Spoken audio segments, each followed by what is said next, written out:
আমরা স্বাধীনতা পাই নাই, আবারও স্বৈরাচারের বেড়া জলে পড়ে গিয়েছি।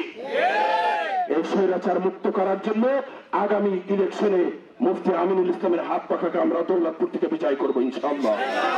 আগামী সংসদ নির্বাচনে দৌলতপুরবাসীর কোন নেতা কি আছে? নেতা জোরে আরেক জোরে বলো, সেই নেতা তোমার আমার সারা সবাই দৌলতপুরে সবাই বলে এ প্রতীক কি আছে? দুর্নীতি চাঁদাবাজ মুক্ত বাংলাদেশ গড়ার কোন প্রতীক আছে? দৌলতপুর মানুষের কোন প্রতীক কি আছে? আগামী দৌলতপুর আসনের থেকে ইসলামী হুকুমত কায়েম করার কোন প্রতীক আছে?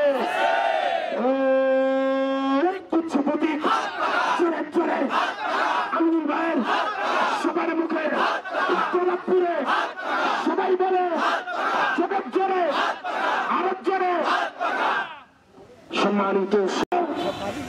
আর রক্তের বিনিময়ে বাংলাদেশ নতুন স্বাধীনতা চেয়েছিলাম, যেখানে শান্তিতে এক টুকরা ভাবে আমরা বাস করতে পারবো, কিন্তু কিছুদিন আগে পরে দেখি আমরা স্বাধীনতা পাই নাই, আবারও স্বৈরাচারের বেড়া জলে পড়ে গিয়েছি। এই স্বৈরাচার মুক্ত করার জন্য আগামী ইলেকশনে মুফতি আমিনুল ইসলামের হাত পাখাকে আমরা দৌলতপুর থেকে বিজয় করবো ইনশাআল্লাহ।